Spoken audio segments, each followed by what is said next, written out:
Welcome, one and all, to the Cosmic Comic Nation, powered by Comic Con Radio. I'm your host, Tom Tormey, and if you're a fan of the art of cosplay and you're on social media, then you are most definitely familiar with my next guest. He's graced the cover of multiple magazines, inspired countless fans through his art and activism, and even inspired a new character in the Masters of the Universe franchise. Please welcome Demetrius Holt, aka Hellspawned Cosplay, to the Cosmic Comic Nation. Thank you for being here, Demetrius. Thank you for having me. I'm really happy to be here. My pleasure, man. I've been following you on TikTok and Instagram for so long. Your content is truly amazing, truly inspiring. As a father myself, I absolutely love that your son plays such a big role, and we'll talk about that in a minute. But really, I actually am really curious because you started cosplaying in 2017. And by 2019, you're being featured on the cover of magazines. You're the subject of articles. Really, what inspires you to get into cosplay, and how do you explain your meteoric rise so quickly in less than 2 years? That's really impressive. Yeah, it took like I think it was 14 months. I Yeah. got into it, and then 14 months later I did He-Man, and that's when Uh, things changed overnight. But so inspiration to get into cosplay. I had always been doing Halloween costumes like to the nines, all the way through. And I all in. was a yeah, I was always in. And my ex-wife and I did them together, and we were doing bodybuilding competitions together as well. Um, we got divorced in 2015. No, excuse me, 2017. We got divorced in 2017, and continuing to do bodybuilding competitions was something that was undesirable. It was no longer fun. It takes extra work when you don't have someone who was your support system that the entire time. It just was something I kind of lost my taste for. And in order to do something else, have a different hobby, I decided to continue to go to the conventions, but this time I was going to jump into cosplay. And I really had no clue that there was a community within cosplay. Oh yeah. I didn't know it was a thing. you know my first cosplay was Kratos, Mm. and because I was like 3 weeks out from a competition, so I had the abs, I had the physique for it, and getting body painted would seem like the most, just shaving my head for the first time, and all that stuff just seemed like the most natural thing to do. And and I was photographed and was interviewed and all this stuff while this was at Awesome Con 2017, and this is in Washington D.C. And you know I just left it at that. I didn't know it was something until I started getting people like say like, "Hey, have you seen this? This is you, right?" And then a friend or someone who I didn't even know asked me to do Sub-Zero with her as she was Scorpion. And I was like, okay, well, I got some extra money from the divorce settlement and refinance of the mortgage. So let me do this to the nines. And I got hooked, trying Right. to see. The thing is, like, I'm an electrician by trade, but the idea of foam smithing, sewing, all the things that go into cosplay, I had no real, skill or real knowledge of it all. So I had to, and still do, rely on people who are proficient in it. And that's where you get your utilities and your people who you pay to do these sort of things for you. And um it's been a ride. I can only uh in terms of when you were breaking into this world, as you mentioned, you weren't aware that there was a subculture of cosplayers who really were passionate about their art form. Did you find them to be welcoming to your entry? Man, that's The a hesitation, that, that hesitation says a lot right there. yeah. So the thing is, you okay, as in the most politically correct way possible, I can say this. um the cosplay slash nerd community is very inclusive, but Mhm. you run into what you would call gatekeepers, Oh yeah. and folks who think things are supposed to be done a specific way because that's the way they've done it, or you're supposed to look a certain way. Like I am 6'2", 240 pounds, bodybuilder, athletic, you know, physique, all that stuff. And a lot of I people know with it's really like we're like a mirror image of each other. It's really right. unbelievable. You know, Yeah, I'm surprised that we could tell each other apart, I you know. know. It's very confusing for people watching this. It really is. And a lot of the people within the community are not me, you know, as far as our and then our personalities are really like oil and water, whereas I'm personable. I'm an extrovert by trade. I can't Yep. help it. I'm a conversationalist, and the community is populated by a lot of introverts and a lot of people who have That's suffered a surprising. lot of yeah a Yeah. lot of, you know, I mean, they suffered a lot of how considering how much of yourself you're not only putting into the cosplay, but just putting yourself out there for all of those people to see. It is surprising actually to see that so many of them are introverts. I mean, I would imagine that you would have to be an extrovert to kind of pull that off. well, no. So if you look at the psychology behind it, if you really Yeah, think about it, it's really super interesting because if you consider us the same as actors, you know, where you have some actors that have their own personalities, they have their own agency, and they just inject that into every single role. So you got like Will Smith or, you know, Denzel, you know what I mean? Like those are people who that exude who they are through their roles, you know, and they very rarely disappear into their roles. There's nothing so, you know, but then you have some actors who have the personality of cardboard, you know, but yet they have the ability to transform into that character and they disappear into that role right. completely. So when you think about cosplayers, it's kind of the same thing. You got some folks that can turn it on, you know, and you got some folks that need some liquid courage or need you know, or they escape into their characters because they're not really all that comfortable with their own personality. So Sure. it's Little Peter Parker, it's a Spider-Man kind of deal. right, you Yeah, you know, know. where he can't talk to the girl, but when he puts that mask on, he can talk to anybody. Right. So Loquacious as all can be. yeah, yeah. Oh, yeah. So So it's just really interesting to see how the community really has its own boundaries, but then mhm, yet they go against their own boundaries all the time because people really don't know who they are yet. And the community is populated by a lot of 20 somethings as opposed to folks who have lived lives and, you know, have children, have responsibilities, you know, and are doing this for fun, where you got those who are trying to do this so they don't have to do a normal 9 to 5. You know, okay. there's a lot of that generational gap within the community that you just have to like separate yourself from. Mhm.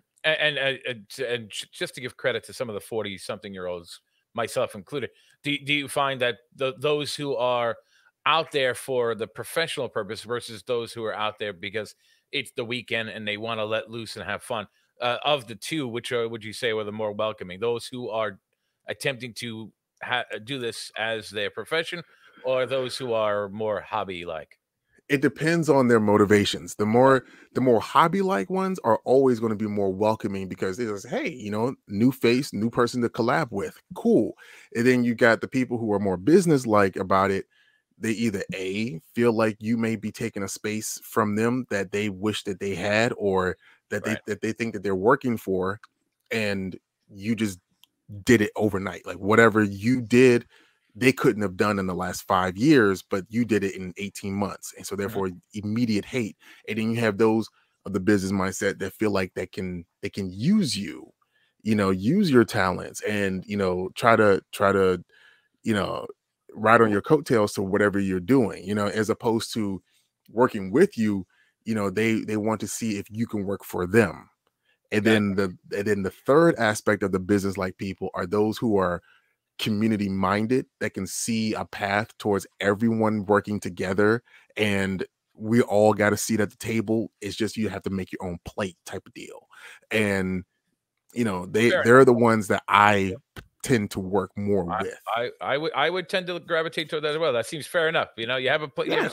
table, but you got to make your own plate. I get that. I see the logic in that. So there's a big community out there. I learned a lot of new words as I joined the social media thing. I'm a little older than you. I'll just assume. I'm a little older. Just by the preponderance of gray hair that you're seeing. I Uh, mean, I'll be 40 in 2 years. oh, get out of town. You're wrong. What am I? I I'm mean, 44. There's no excuse for this.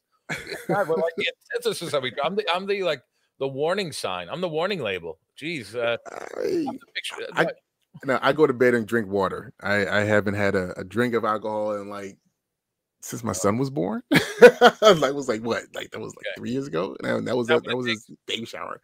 All right. And then like I'm in bed by 10 o'clock every Oh, well, night. me too. But you know, the water. All right. I guess I'll still try. I'll try. Bodybuilding, man. Bodybuilders. Like You know what? we drink a gallon a day. Oh yeah, I gotta. You know, I gotta try it. I gotta try it. I gotta. Yeah. There's no excuse for me to look like I'm 80 now. Oh, you don't look like that. Uh, so what gatekeeping was a new term that I was introduced to. I wasn't familiar with that concept. I actually had to be accused of it once to even look it up. I didn't know what the heck it was. But and then found that I was not. But anyway, in fact, that I'm more welcoming in everything, in every aspect. But another term I learned, and this is something that I very prominently on your channel, and I'm sure kinds of people that you ran into in your meteoric rise to the top, was the word blurred. Yes. I had never heard it. Of course, it takes me about 2 seconds to dissect the word and figure out what it means. But how has the blurred community opened their doors to you? Because I know lately I have been seeing on your posts amazing product. I've been seeing people wearing these shirts saying "blurred and powerful." Yes. When you're saying that, what are you referring to, and kind of what role does this brand play in promoting Black-owned Comic Cons and just really promoting Black involvement in comic culture? Okay. Well, so Black nerd is where the word blurred comes from. It has been a way for us to distinguish ourselves within the community because, you know, sad to say, the nerd community in general is still reflective of a lot of outdated ideologies that make people feel like they should be excluded from their fandoms. Just a you can tell, you can see Star Wars fans don't like any kind of new additions to the fandoms, or like they anything that of a diverse nature, it becomes woke. And ever since Yeah, a certain ex-president became popular, a lot of different I see. labels, I see. some No, not Jimmy one of Carter. those, yeah, but yeah, ever since that one individual became a part of the mainstream as far as the way that they speak and the way that they've exuded their bigotry or whatnot, it's become even more difficult for Black nerds to exist. And when I say exist, we're talking about just having a good time doing the things that we love, that everybody does. So like, if we're talking about just cosplay, like we can't present ourselves as a character that is fictional without having somebody that does not look like us tell us, well, you don't look like that character, so therefore that's not real, or you should be a character that looks like you, as opposed to just being a character. And those types of interactions with people become more and more tiresome, and because they happen almost every day. Okay, so first and foremost, Blurred and Powerful is an affirmation for Black nerds to feel like they can be powerful, to never be deterred from their own happiness. Whereas you have so many people trying their best to do that very thing. Right. It's a flag, it's an insignia, it's an emblem that people can get behind, and it can just rally folks under one banner. And I'm not excluding all the other blurred type entities out there that say that they're here for the community. What I'm saying is this one here is specifically for the Black nerd. It's not for a business, to gain some sort of like monetary, or to personally enrich me or anything like that. It's something that is specifically for us. On the other side of it, it is a networking organization that is aiming to fund Black-owned conventions that are already in existence, and then eventually foster new ones that wish to be a part of the community. We've got Afro Comic Con, Black Label Comic Con, Blurred Con, J1 Con, Dream Con. Virtuous Con, soon coming which is coming up, from I believe.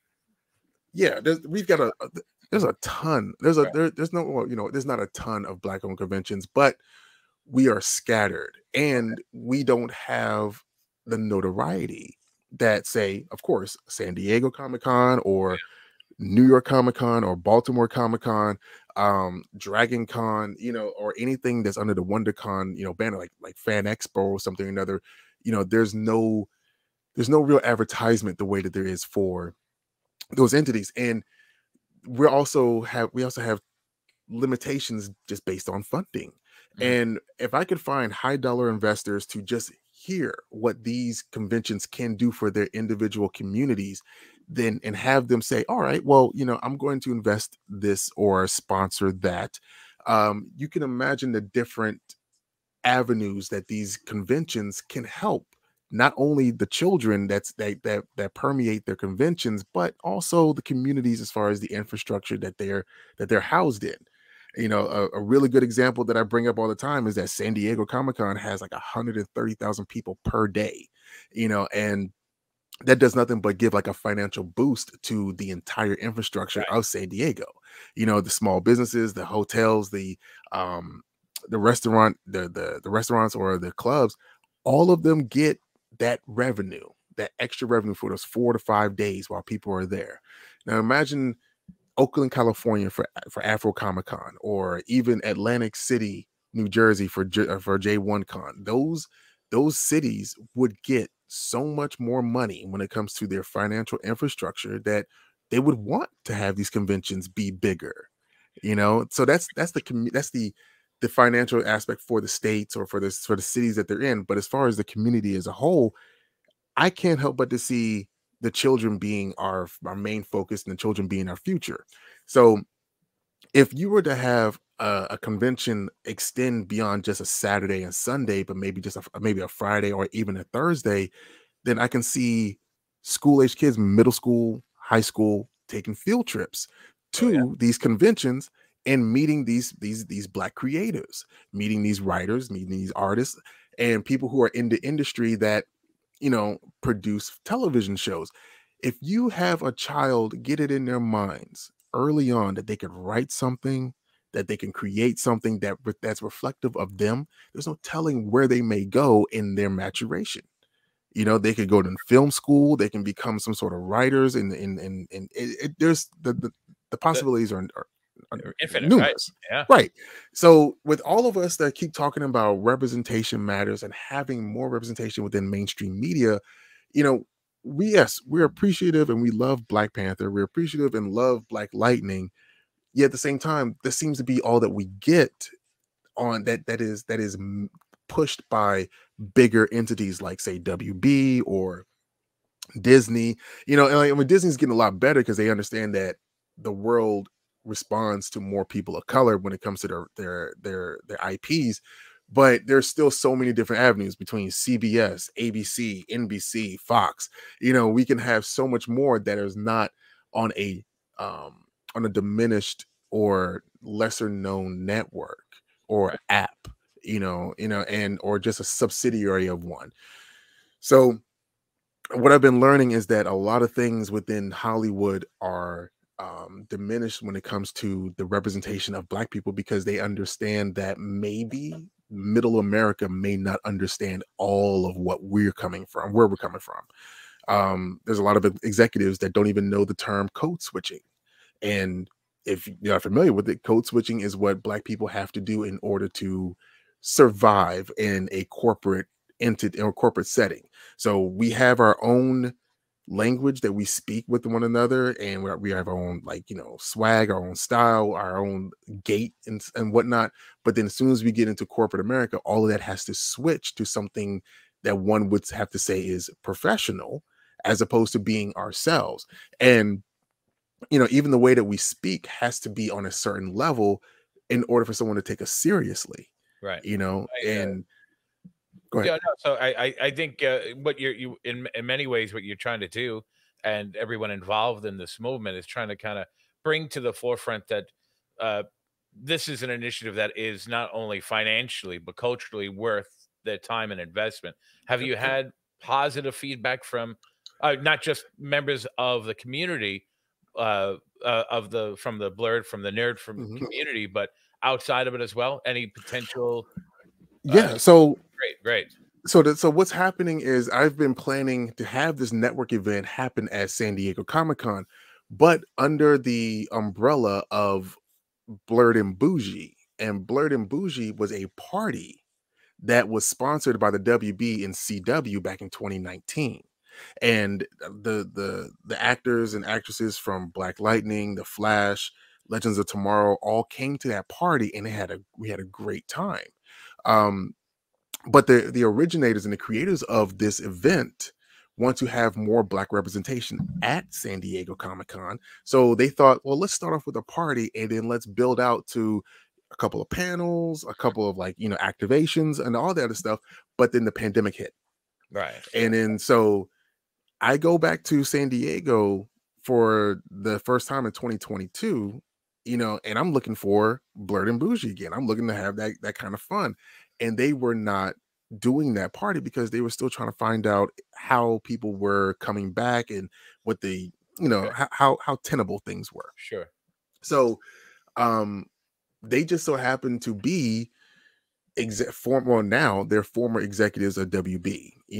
One of them is the VP of communications at MTV. Another one is Mark Bernardin. Another one is Akilah Cooper, who wrote Megan, that just came out.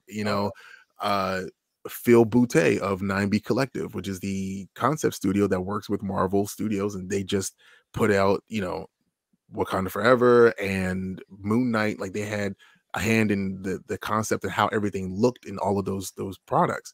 And there's so many names that are a part of this. It's like there's a certain level, there's like a group of people that have so much power, so much influence, but yet they're scattered all over the place. Now that WB has restructured the way that they have, so in talking to them, Soul, wasn't it, right? To a completely what do they sell their would they sell the channel? I know they restructured everything. WB, well, when God, my mind was set on CW for a second. Sorry, go ahead. I apologize.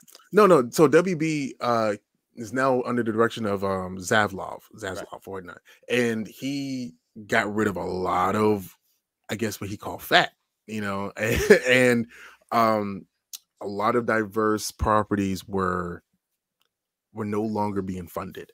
Right. So a lot of the people who worked with them had to find other jobs, and like I said, some of them are HBO Max now, some of them are at MTV, some of them have always been doing their own thing and being freelance, but then yet they are prolific within the industry enough to have something to do. Are so you with all spearheading this interconnectedness? Are you spearheading this? Because I am. Okay, that's I am. Bold, but see, I've been fortunate enough to be in the right place at the right time for things to happen. There's a whole story about how my Hawkman cosplay that I debuted in February of last year caught the attention of Aldous Hodge, who is the Hawkman actor. He was like, "Oh, that's cool." He shared my cosplay on his story on Instagram. Cool. Went to San Diego Comic-Con. I went to the Paramount Plus party with the press folks that I was with, and then as we came out, I got snatched from the group that we were a part of, and I just happened to look up, and there's Mark Bernardin and Aldous Hodge and Akilah Cooper and Phil. Like, there was all these people who I have been like, "Oh, okay, I know y'all," and then I was like, "I know you," and he's like, "I know you too," and like, we had like a good nice little banter, and we hung out for a second, and that was it for that. And then I decided to do something about this whole party situation, and then I started looking at the Black-owned conventions and how we were handling things with that, and I had an opportunity to go to the Black Adam premiere in New York, and I went ahead and got Hawkman up, and then, but I had already put together a pitch deck for Blurred and Powerful to hand out to, on several flash drives to hand out to Aldous Hodge and The Rock, and like, I was going to try my best to get it to somebody's hands, right? Right. So since WB cut their budget for what they would call fat, my man Eric Moran and myself were the only two cosplayers that were at the premiere. So that means for 7.5 hours, we were meeting the fans, we were taking pictures with folks, and it was all about us, Right. and because we, Yeah. my wingspan is about 8 feet wide, and it was a lot, Yeah. you know, dancing in Times Square in front of a couple thousand people in the big jumbotron, like that was an experience. But that must So have allotted a lot of time for you to not only interact with the fans, but also people that you can network with. right, and see the thing is, I didn't have an opportunity to network with Oh, anybody until Aldous remembered who I was from San Diego. He mhm. came, we shook hands, and then I handed him the flash drive and I said, Black owned conventions could use your help. And he was like, oh, I'm with it. And that was Nice. it. And I got that on video, and that was that. And then the next day, Phil Boutte, who is he's also the co-founder of 9B Collective, contacted me on Instagram and says, I'm glad you got a chance to talk to Aldous, because and I'm like, who is this person? And so I looked up his profile. I was like, oh, you're him, you're Mhm. that guy. And we continue to have a conversation, and he then informs me that he was the one who snatched me back at San Diego, and Gotcha. because he had already been following me and I didn't know. Right. And Right. so he brought That's me into the fold, and then he continued to talk to the rest of the group to allow them to get them to talk to me about what I'm doing. And so he was kind of like the linchpin to get me in front of the right people to get a part of all of this going.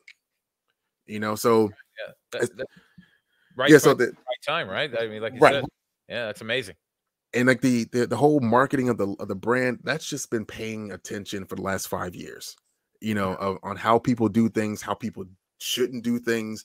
And coming up with the logo is the main thing that's really important. Right. If people can't get behind it because of the way it looks, or if it's too striking, or if it's too muted, then it's a lost cause. So it was important that this was done well, and it was. And I just started doing what I normally do on social media, which is what one of the executives at Mattel told me was, I have a unique ability to garner attention.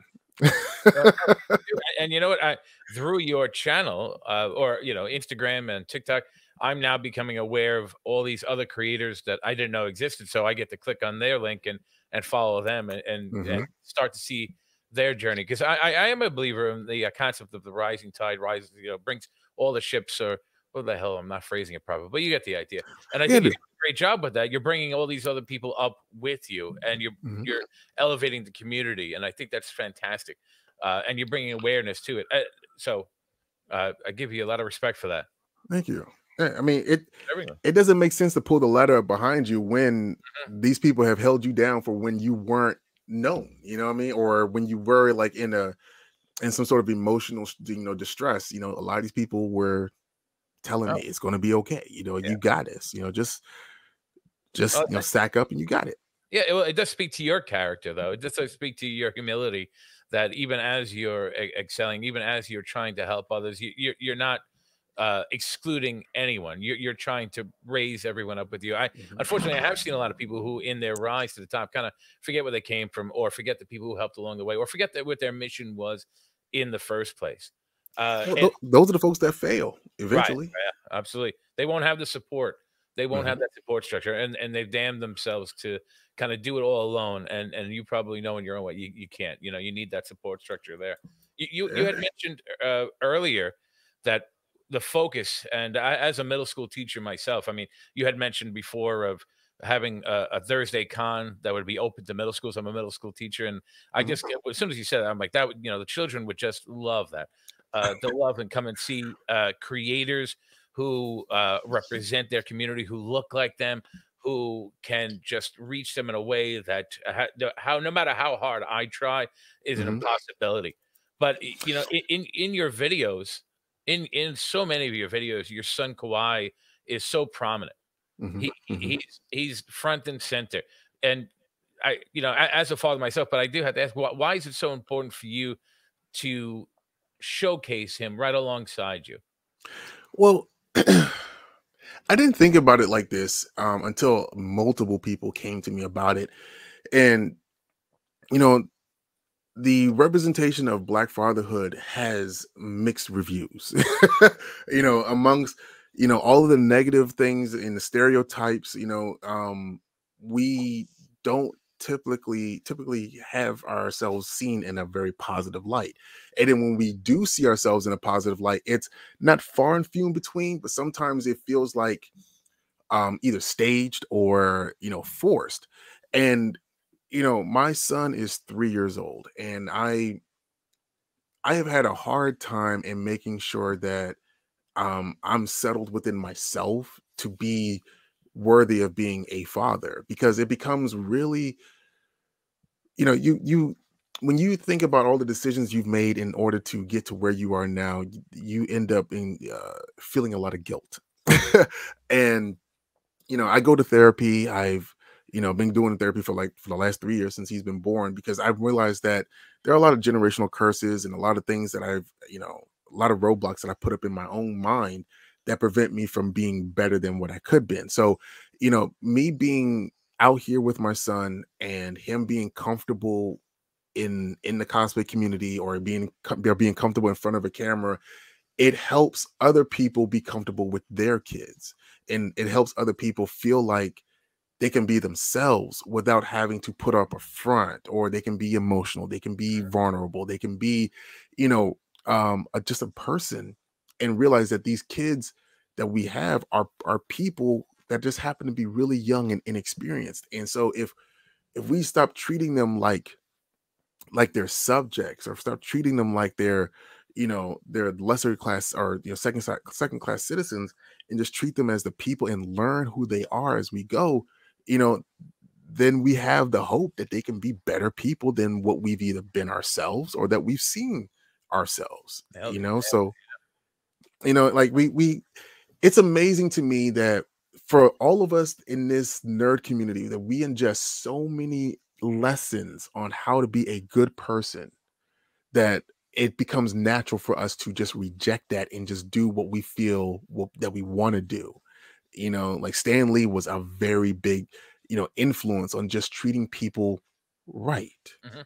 or treating people well, and just seeing everyone as just a person, as opposed to the color of their skin, or the class of citizen they may be, whether they're, rich, or whether they're poor, or whether middle class, or whatever. Just see people as people.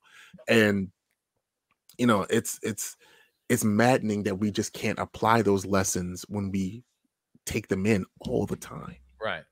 I think you know anyone who is a part of comic culture and doesn't preach that kind of inclusiveness, doesn't preach the values that they learned from the comics, really missed the point of it. yeah, Uh, yeah, I agree with you, and I do think you may have been inspired by people like Stanley and inspired by the cartoons and comics that you've watched and read, but you yourself, you're an inspiration to others as well. People who are watching your videos, who are watching you alongside your son, will hopefully be inspired to have that uh, not only awareness of the importance of the role of their children, but the importance that you as a father have in your child's life. yeah. So, as much as we thank people like Stan Lee, creators like Stan Lee, we have to thank creators like you too, who are uh, putting that modern spin on and showing what modern masculinity could look like for our children. Yeah, You know? well, I mean, I've never even thought about it like as far as being masculine, masculine or whatever. Oh, It's just well, yeah, I understand what that's you mean. my Right, right. Maybe not the right word, but really, Mm? in Oh, terms of fatherhood, essentially, really, like right. there are preconceived, as you mentioned, preconceived notions about how a father should act, what their interaction with the children should be like, and you're kind of Yeah. you're shattering that. And I think a lot of people need to see that it's okay to have that openness, it's okay to have that connectedness with your son, and it's a really inspiring thing. Thank you. I appreciate that.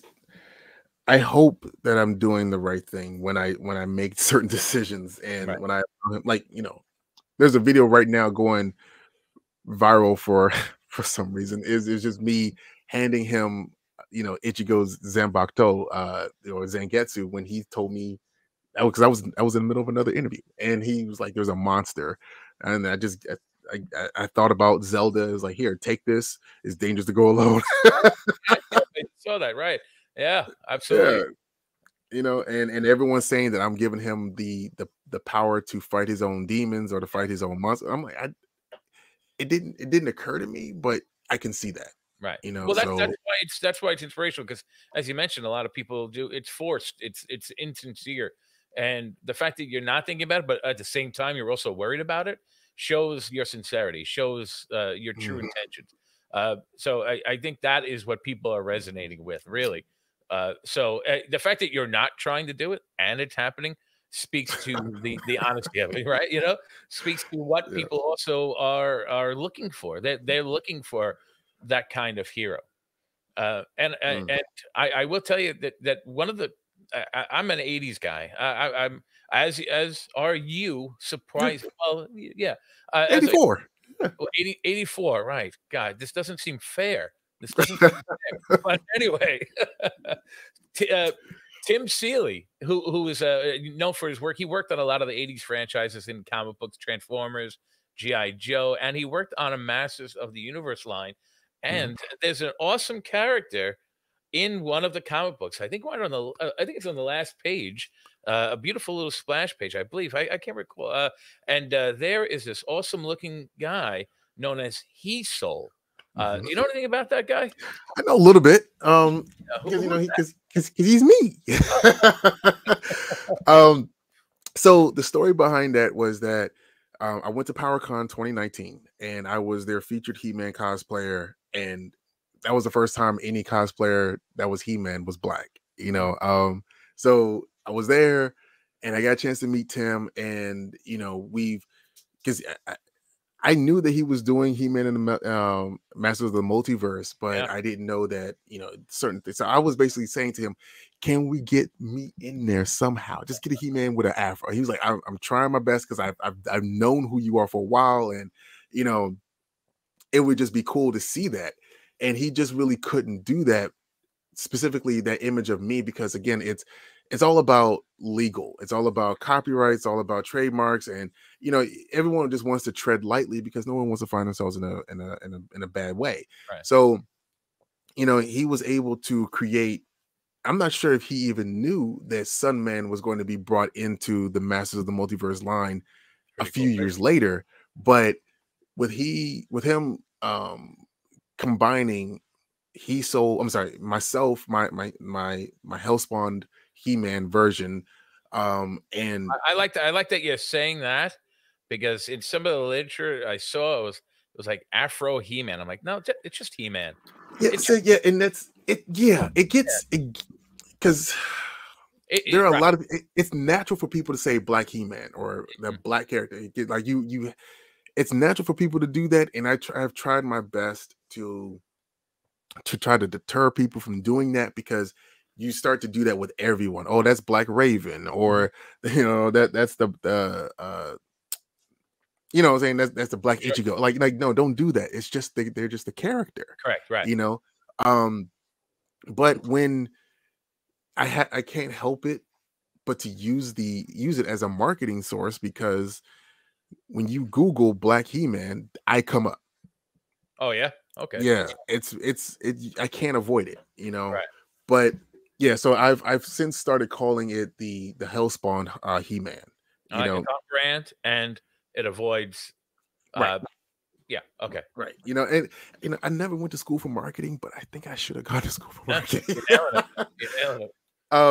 But yeah, I when he combined my version of the character and Sunman, he came up with He Soul, and it just works, because there was, like, you had the Dolph Lundgren He-Man in there, and you had the '80s one, and you had, like, there's so many different versions. I mean, they had Battle Like Cat, the little video game one they had. yeah, Yeah. That, so he's in 2 pages of book 6, and and that's canon. That is actual DC Comics canon for Masters of the Universe. So I don't know if they want to do something else with the characters. I've actually sent them multiple background stories, and because I actually did this on TikTok early on, like almost in the middle of 2021 where I started telling people, it's like, yeah, I have this meeting with Mattel and they're willing to hear various backgrounds on all of the characters that they introduced, through the multiverse. Yeah. Or and I was giving people an opportunity to send me, their backgrounds on each of the characters, and and whichever one I like the most, I submitted to Mattel with those people's names attached to it. Like this character, that background, written by that person. So I wasn't trying to take credit for anybody else's work.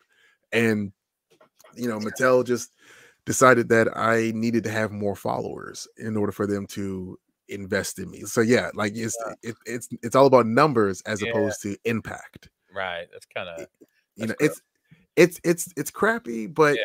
again, that was a lesson learned. Yeah. Because now when it comes to Blurred and Powerful, when I'm trying to market it to someone, I could say, well, you want to talk about numbers? Let's just say the hashtag Blurred and Powerful did not exist on any social media platform on September 28th.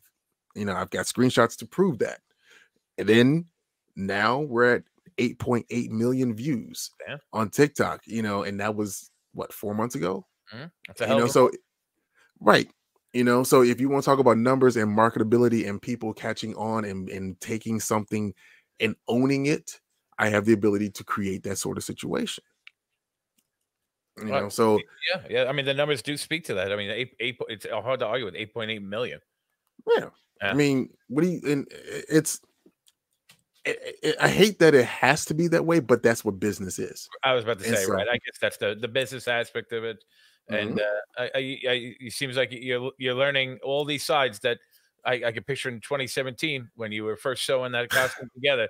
You never ever would have thought. I mean, do you look back at moments like this? Do you look back at moments like this as you're now talking about the legality and your concerns of pushing a brand, pushing Blurred and Powerful? And do you look at that and say, look back at 2017? Did you ever envision that this is where it would end up now? No, and honestly, I wish that I didn't have to do this, but it's a need. It's a need. Thing is, there's a proliferation of podcasts or t-shirt brands, or like there's so many different clones of of things that we have already gotten. What have they done necessarily to help the communities they say that they are a part of, or they say that they are for? How long does it take you to market a brand for it to pop if you know what you're doing? If you are so prolific and so experienced and building up brands and whatnot, why is it taking you 4, 5, 6, 7 years to get someone's attention? So after paying attention for the last 5 years on what people are doing for themselves, what people are doing for others, what people aren't doing for others, or what people saying they are doing for others, and they're just trying to line their pockets.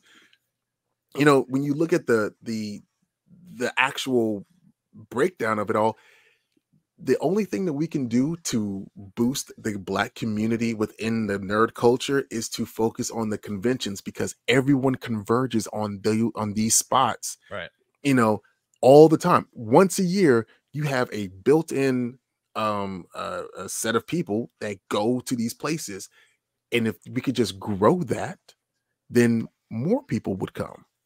It's not about funding individual businesses that are a part of the community. No, it's about funding the hub of the communities, which will then in turn fund everyone else. That's right. Yeah. Because if, let's just say, if BlurredCon grows beyond a hotel, where they exhibit at a hotel, if they get a convention center, that would give them the space to house not just 50 businesses, but 150 businesses, if not more.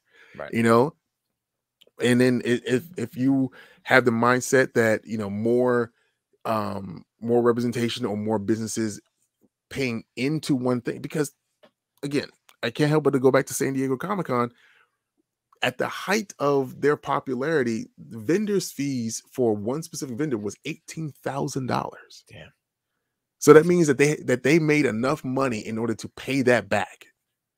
and then some, Right. you know, to make some sort of return on their investment. And that just means that that's $18,000 that convention got in order to exhibit and fund something else. You know, there's no telling how many different ways that a Black convention can affect the community when we are still growing and people are coming to them, you know, en masse. They just have to have the space for it. DreamCon has had to move from different locations to grow some because of the Yeah. influx of people. And the reason they got a marketing machine there because they focus on the TikTokers and the Twitch, you know, folks. That's built-in audiences, that's built-in marketing, advertisement, you know, in a way that J1Con can't really do because Mhm. he has to rely on Facebook, Instagram, and Twitter, you know. So if these Black conventions were able to just be able to exhibit Friday, Saturday, Sunday, or Thursday, Friday, Sunday in a larger space, there's a lot of good that they can do for a lot of people. And it's not just focused on one business or one individual, you know, it's so many get that shine. And uh, in the up and coming weeks into March and beyond, uh, are you making any appearances at any conventions? Um, well, yeah, actually next week is KatsuCon, which is one of the bigger cosplay conventions in the country, and it's at the National Harbor at the Gaylord. Um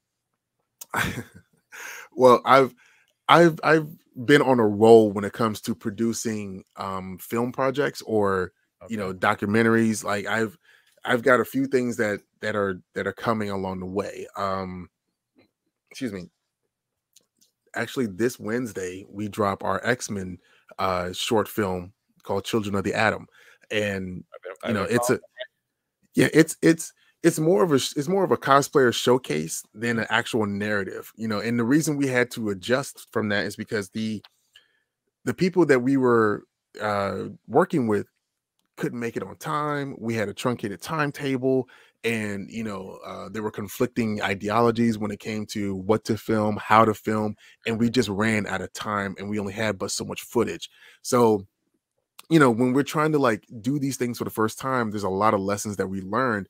And Tim, who is the writer and director, and I have learned who we can work with, who we can't work with, how many people because we had like 27 people. You It's a know, lot. That's it's a a lot of people. Yeah. Yeah. It was like 27 to 32 people, but we had 40 people that were supposed to be there. Mhm. So, you know, it was just a lot. And like, I mean, we had things that we wrote for roles and people just didn't show up, you know, and it hurt the project a lot. But we did what we could with it. You know, it's edited down to 12 minutes. It's short, but it's a production that showcases the cosplayers that decided to be a part of it. These got their names on it, you know, and now they've got IMDb credits. Nice. So, you know, I'm trying to build out more of people's repertoire or more of their portfolio for them so that they can do things that they didn't think they were ever able to do. You And know, where is this going to debut? this is going to for the first month that it's released, it's going to be on Always Press Record Television, which is also called APR TV. It's a Black-owned streaming service that is available through Roku devices and Amazon Fire. So if you just search for APR TV on those devices, you'll be able to find them also Okay. online. But then after that first month, because we're trying to like drive up viewership and you know trying to Get boost try up to other capture people, that. Yeah, yeah, then we'll release it on YouTube through my channel. yeah. Okay, very cool. So Uh, and I had to ask. So, in this Children of Adam, we're going to see you as Cyclops because I know yes, that's one of my favorites. You nailed that. I mean, that is amazing. I Yourself. I I do like that. I do like that concept. I, But see, go ahead. there's one that there's a version that I'm going to do Oh, soon. You know, within this year that is in my mind what the MCU version should look like. mm, You know, and wow. I am excited for that one. I've been in, you know, I'm getting back in the gym to train for it and not eating my son's fish sticks to, in order That's to get it cool. done. Good. Is that one of the like? Is that the cool feeling as well? You know, when you've been working on that cosplay for so long and now comes the time I'm debuting that. Is that like an exciting feeling? It was, Oh yeah, yeah. it was. There was a time where I felt like I needed to be at a convention in order to debut a cosplay. Now, after or during the pandemic, where you had to just figure it out in order to stay relevant, in order to stay busy, in order to stay creative, there was no conventions to drop a cosplay. So you just had a photo shoot, Right. you know, and that's when I did Homelander. And Uh, that apparently dropped in the middle of a dead space where no one was doing anything. And that was the talk of the town for a very long time for various reasons. it was worth it. It was good. Yeah. So I if I feel like I want to debut a cosplay, it's no longer really like I have to wait for a convention unless I'm going to have some fun at that convention. Like at Katsu next week, a fellow cosplayer, Sir Julius Cosplay, he and I we met on another project called Combat in the Grid, where it was an amalgam of Mortal Kombat and Power Rangers, and he was Ermac. He was the Ermac Ranger. I'm the Sub-Zero Ranger, and we happen to have a lot of ideas that match with one another. So when we decided to leave that project and do our own thing, we bonded on a lot of different levels. So he started doing his Sub-Zero, and I couldn't help but to see like, damn, like I would like to fight him. The whole combat cosplay, and you see yourself, you see that you have like a rival to a degree. Mhm. And I've been in my mind writing out this whole thing where Bihan is lost with his dragon medallion that he gets from Deadly Alliance, and then Kuai Liang is still trying to pull his brother back from the brink of that power thirst, or the thirst for power that he's got. And that's why my Sub-Zero's mask is actually a dragon mask, because Yeah. the medallion has mutated me, and I got scale armor, because it's becoming that. And this is what the fog machine that I'm working on now, if I can attach that to my arm and then have my arm constantly fog, like, you see what I'm That's saying? Like, see, amazing. That's so cool. that's That really is. see, and that's how I do a lot of my cosplays, is if the lore makes sense, then the cosplay makes sense. Oh yeah, yeah. I first of all, I just have to congratulate Sir Julius Cosplay on just having an awesome name. That is Yeah. Yeah. so cool. I love it. And that's cool that you guys are working together. So this is something that's coming up. And so I have to ask you, and maybe you could do this rapid fire if you'd like. I have a couple of franchises that I Mhm. haven't seen you in yet entirely. And Okay. I was wondering, I'm going to toss a couple of the franchises out and ask you whether or not this is something you'd like to cosplay or not cosplay as. And maybe you could single out someone within the franchise that you'd like to. So I'll just toss that any member of the Bat family. Uh um Tim Fox. Oh, nice. Okay. I like his suit. I do like the mouth covering part of the suit.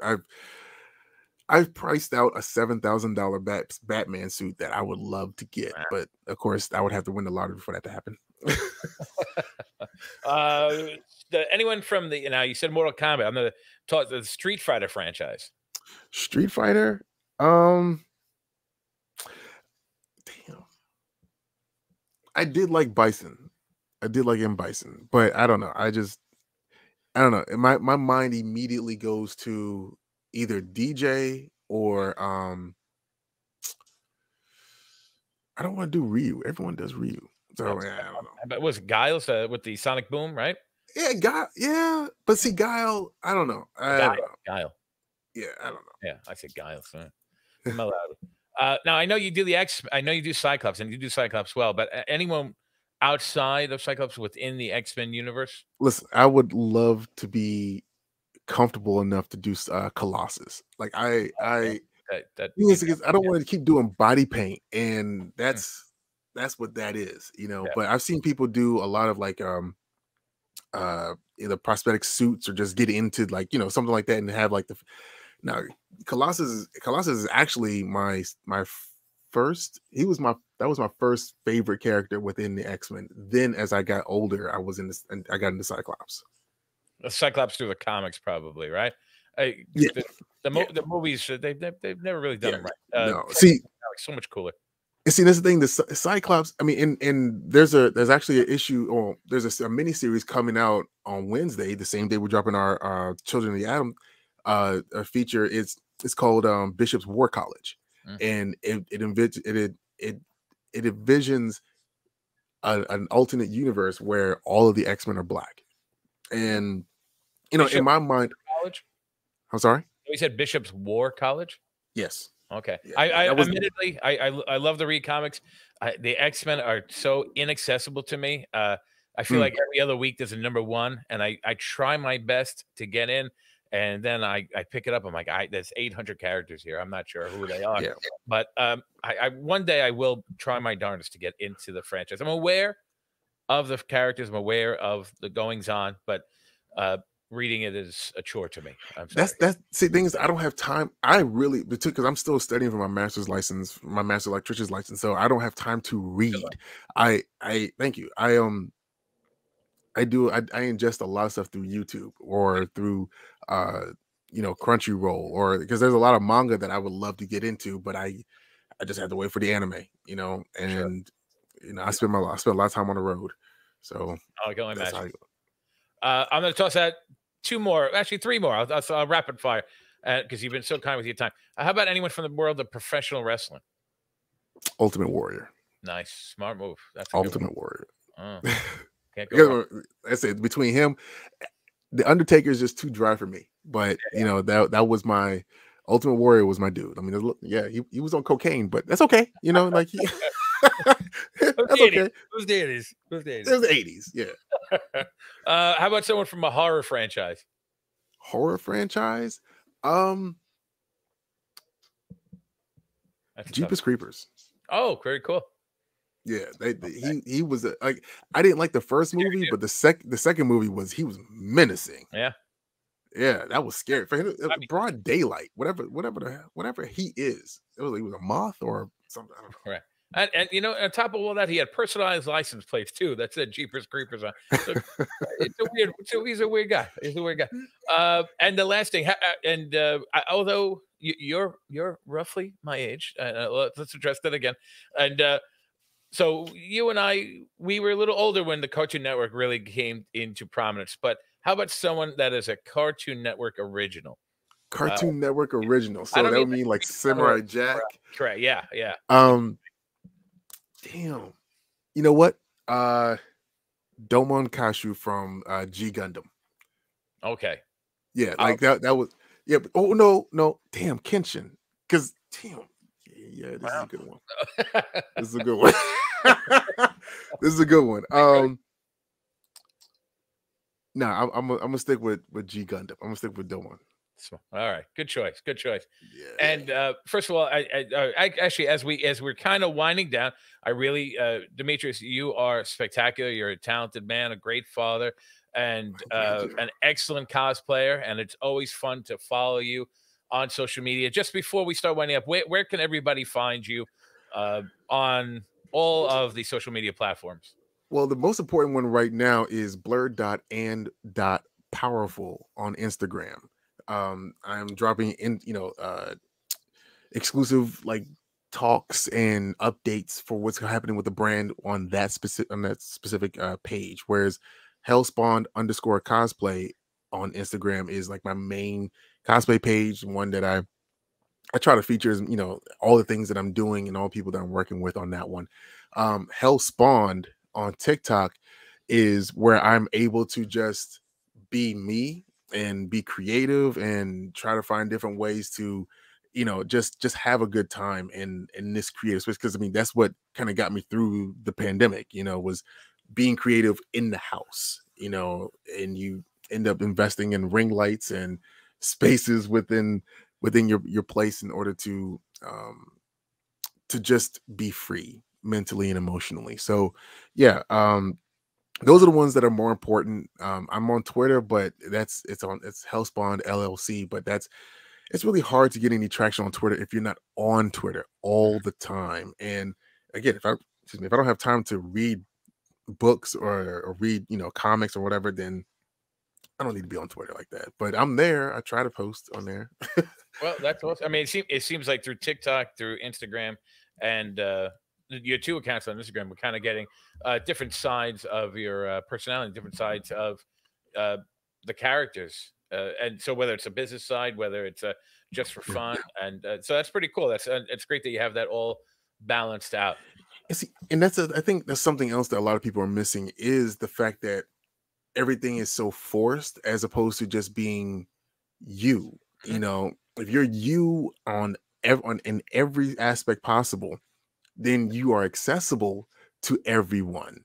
You know, you don't have to be, closed off, or you don't have to be so rigid in your presentation that you are not welcoming to other people. So yeah, I do take pride in the fact that I am me no matter where I am.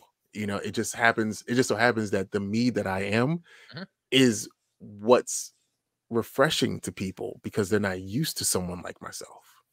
No, I agree. I agree wholeheartedly.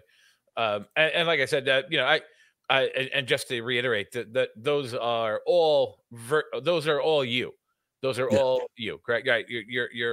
You've done quite a bit, and in 6 years' time, you've come so far, and you're yeah. doing a great job. And I'm happy that you agreed to be on the show, and we'll be following your continued success. And we wish you all the best. Demetrius, thanks for taking the time to talk to me. I appreciate it very much. Well, thank you for having me because Oh, you didn't have to ask me at all, and so it's just I'm grateful. Thank you. well, that's very humble of you, and again, says so much about your character. Really cool. Well, thank you again, and this has been Cosmic Comic Nation. I'm still Tom Torme, and until next time, be well and stay safe, everyone. Have a great night, day, whatever the hell you're listening to this.